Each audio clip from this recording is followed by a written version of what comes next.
আসসালামু আলাইকুম ওয়া রাহমাতুল্লাহি ওয়া বারাকাতুহু। আপনার জীবনে এমন সময় আসছে যখন আপনি ভাবছেন, আর কত ধৈর্য ধরব? আর কত সহ্য করব? আল্লাহকে আমার দোয়া শুনছেন না। তখনই শুরু হয় এমন এক অলৌকিক কিছু, যার অর্থ আপনি এখনো বোঝেননি। আপনি জানেন না, আল্লাহ যখন কাউকে তৈরি করতে থাকেন, তখন তার চুপ থাকা মানেই তিনি সবচেয়ে বড় কিছু তৈরি করছেন ঠিক আপনার জন্য। কিন্তু সাবধান, এই সময়টাতে শয়তান আপনার চারপাশে ঘুরতে শুরু করে।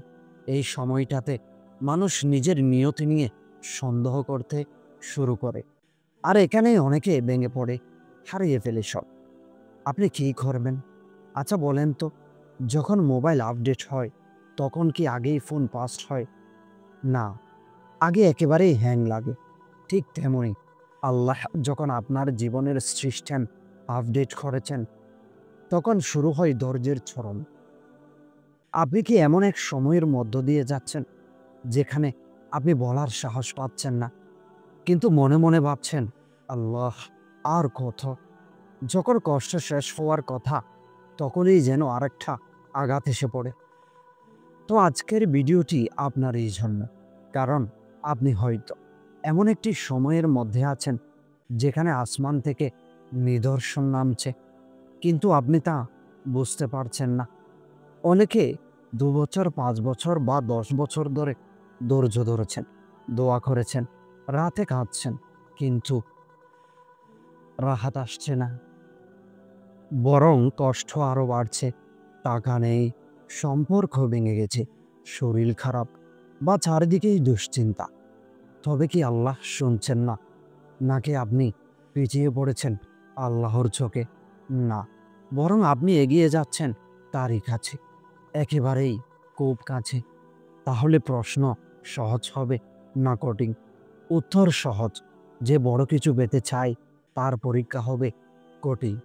এবং যাকে আল্লাহ বেছে নেন, তার পরীক্ষা সবচেয়ে ভয়ঙ্কর হয়।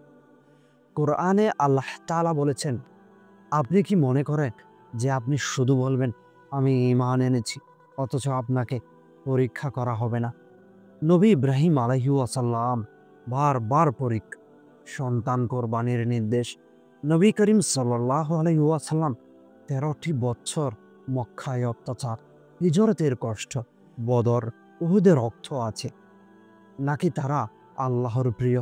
তো চলুন এখন আমি জানাবো এই কষ্টের মধ্যেই কি কি নিদর্শন আসতে শুরু করে, যেগুলো বোঝায় যে আল্লাহ আপনাকে নিজ হাতে গড়ে নিচ্ছেন এক অলৌকিক ভবিষ্যতের জন্য। প্রথম পরীক্ষা। দীর্ঘ পরীক্ষা মানে আপনি স্পেশাল। আল্লাহ কাকে বেশি পরীক্ষা করেন? যাকে বেশি ভালোবাসেন। রাসূল করিম সাল্লাল্লাহু আলাইহি ওয়াসাল্লাম বলেছেন, সর্বাধিক পরীক্ষা আসে নবীদের উপর, তারপর যারা তাদেরই মতো। আপনি যদি নিজের জীবন দেখে বলতেই পারেন যে আমার পরীক্ষা শেষ হয় না, তাহলে জেনে রাখুন আপনি এলিট লিস্টে আছেন। তবে এই পর্যায়ে একটু খুব বিপজ্জনক ভুল আমরা করি। আমরা ভাবি আল্লাহ আমাদের ভুলে গেছেন, কিন্তু বাস্তবে কি ঘটে? তো চলুন এখন দ্বিতীয় ধাপে ঢুকে যাই। আপনি লক্ষ্য করবেন, আপনি আগে যেগুলো পেছনে দৌড়াতেন, টাকা, নাম, লাইক, মানুষের মন, এগুলো ধীরে ধীরে মূল্যহীন লাগছে। এটা কোনো মানসিক সমস্যা না, এটা আল্লাহর পক্ষ থেকে একটি শুদ্ধিকরণ। আল্লাহ যখন কাউকে ভালোবাসেন, তিনি তাকে দুনিয়া থেকে বিরত রাখেন। দ্বিতীয় পরীক্ষা। আল্লাহর নীরবতা মানেই প্রস্তুতির দেখুন। আপনি যখন পরীক্ষার হলে বসেন, তখন শিক্ষক তো চুপ থাকেন, তাই না? কারণ তখন আপনার পরীক্ষা চলছে। ঠিক তেমনইভাবে আল্লাহ যখন চুপ থাকেন, তখন আপনি ভাবেন না তিনি শুনছেন না, তিনি পর্যবেক্ষণ করছেন। আপনি আগে অনেক কিছুতে ব্যস্ত থাকতেন, এখন শুধু সেজদায় শান্তি পান। হঠাৎ রাত জেগে কান্না আসে, হঠাৎ কোরআন শুনে গায়ে কাটা দেয়। এটা নিছক আবেগ নয়, এটা হচ্ছে আসমানি সংযোগের চিহ্ন। তৃতীয় পরীক্ষা।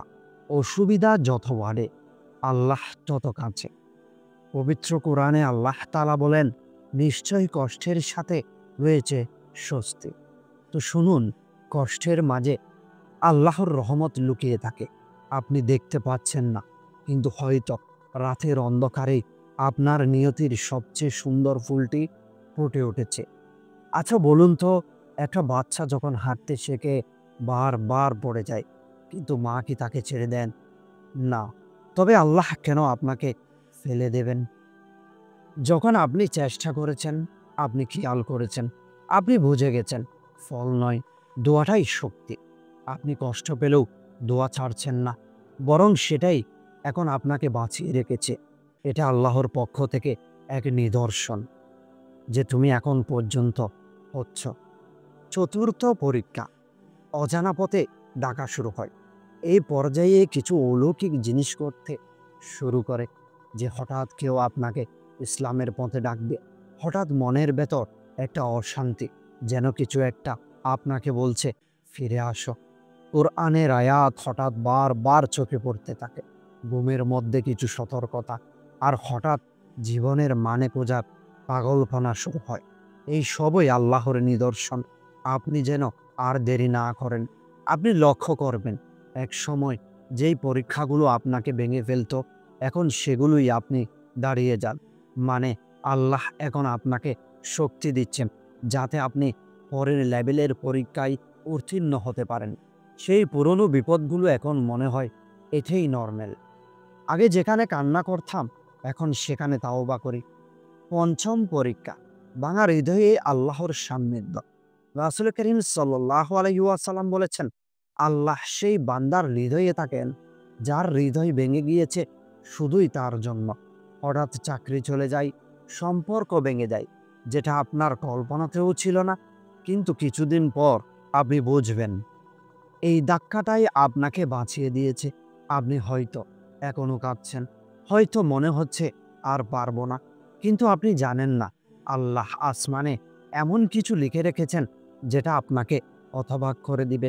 প্রতিটি কষ্ট, প্রতিটি দোয়া, প্রতিটি রাতের কান্না, এটা মহাপরিকল্পনার অংশ। আপনার কষ্টের শেষ নেই বলেই ভাববেন না আল্লাহ আপনাকে ভুলে গেছেন, বরং এই দীর্ঘ কষ্টই প্রমাণ করে আপনি তার চোখে বিশেষ কেউ। যারা সবাইকে হারিয়ে ফেলে, তারাই কেবল আল্লাহকে পুরোপুরি পায়।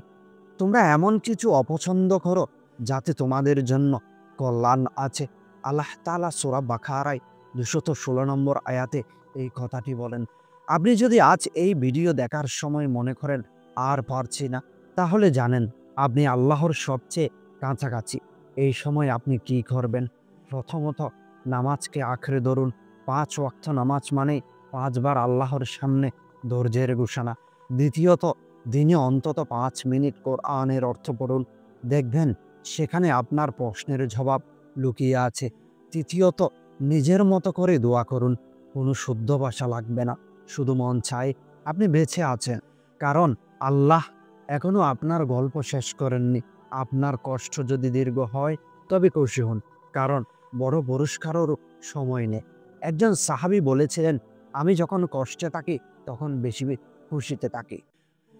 কারণ এটি প্রমাণ করে আল্লাহ এখনো আমাকে পরীক্ষা করছেন।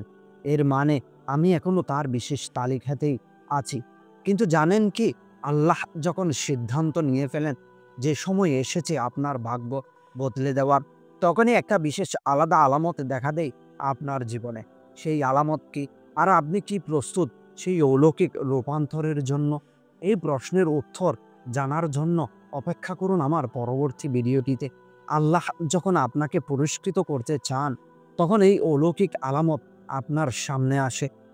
তো প্রিয় দিনই ভাই ও বোনেরা, দয়া করে হতাশ হবেন না। আপনার ধৈর্য বৃথা যাবে না। যদি ভিডিওটি আপনার হৃদয়ে স্পর্শ করে, এখনই কমেন্টে লিখুন, আল্লাহ আমি ধৈর্য ধরেছি, তুমি আমার ভরসা। শেয়ার করুন যেন অন্য কেউ ভেঙে পড়া হৃদয়গুলো আবার আল্লাহর পথে ফিরে আসে।